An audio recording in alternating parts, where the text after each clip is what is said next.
11 maths class में आप सभी बच्चों का स्वागत है।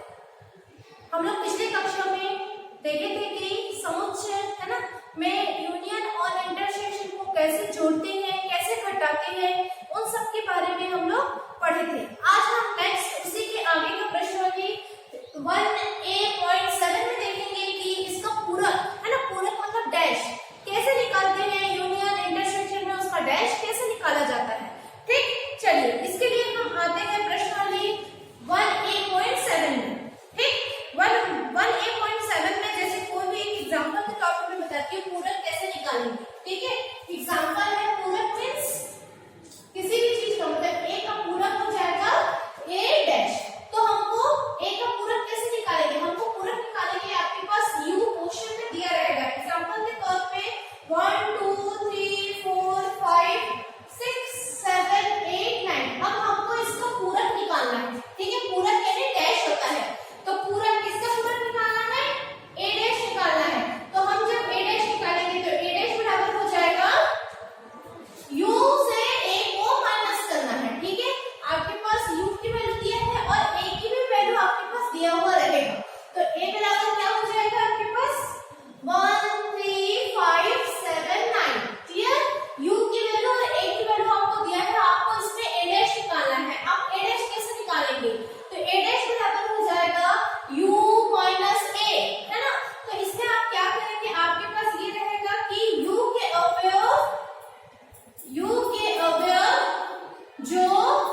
सी। तो अब u है ना, आपका अभी मैंने क्या बताया था, जो u का वैल्यू लिख लीजिए आप 1 2 3 4 5 6 7 8 है ना, माइनस इंटरसेक्शन की वैल्यू 3 एंड 4। तो इसका पूरा बन जाएगा a इंटरसेक्शन c पूरा। 1 इसमें है, इसमें नहीं है ना 1, ठीक। 3 और 4 को छोड़ के बाकी सब इसके आंसर हो जाएंगे, क्योंकि ये जो है उसमें। क्लियर है आपको? तो a इंटरसेक्शन c क्लियर हुआ सबको? a इंटरसेक्शन c की वैल्यू सबको समझ में आ गया? a इंटरसेक्शन c की वैल्यू कितना आया? 1 2 5 6 7 8। तो आप जो पहले प्रश्न में पढ़े हैं आप उसको पहले अच्छे से बनाएंगे, फिर आप आगे की ओर बढ़ेंगे। मैं कल नेक्स्ट क्लास में बोली थी कि एक प्रश्न वाले दूसरे प्रश्न वाले से रिलेटेड होता है। क्लियर है आपको? पूरा समझ में आया? चलिए नेक्स्ट क्वेश्चन की ओर आगे बढ़ते हैं, क्वेश्चन नंबर 2 की ओर।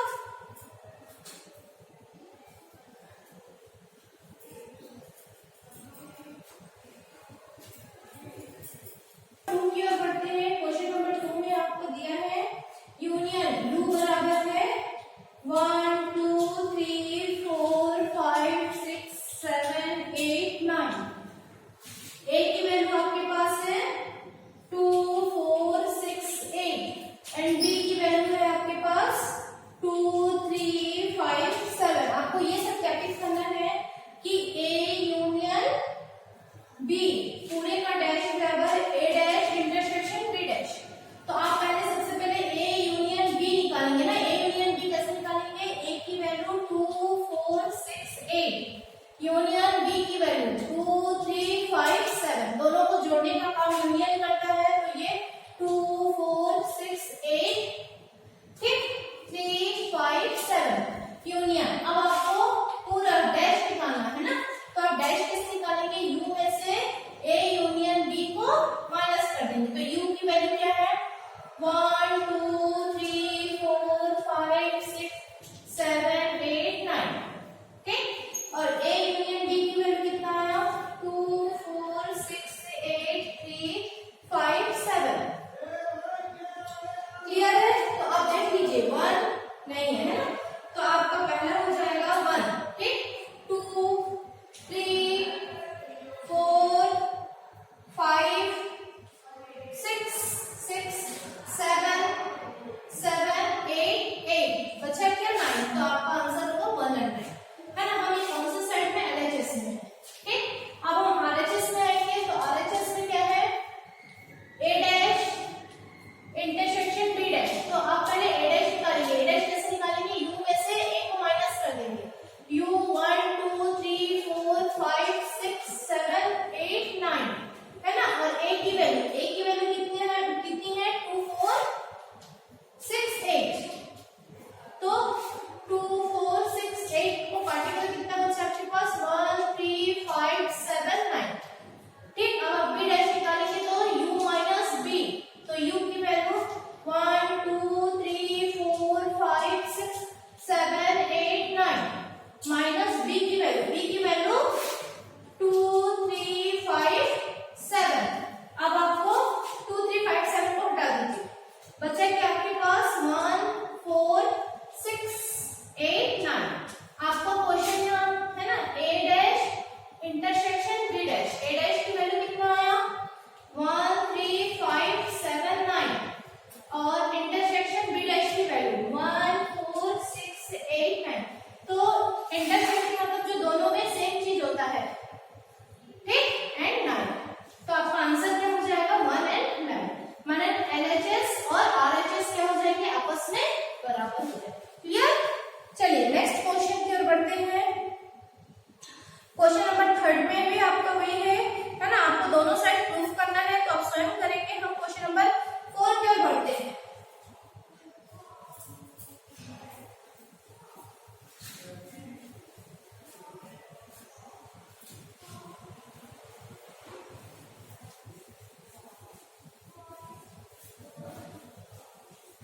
चलिए क्वेश्चन नंबर 4 की ओर बढ़ेंगे।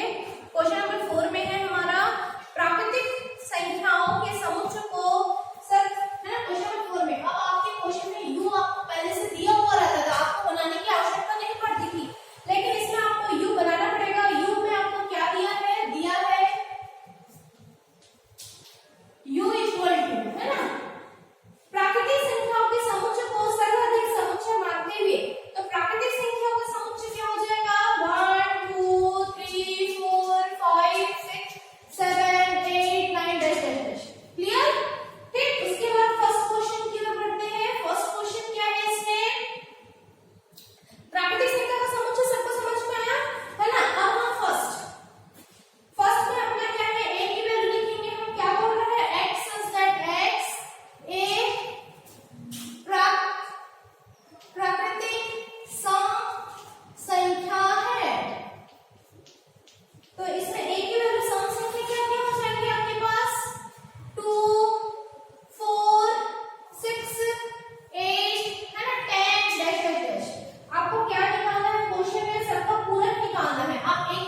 संख्या 3 का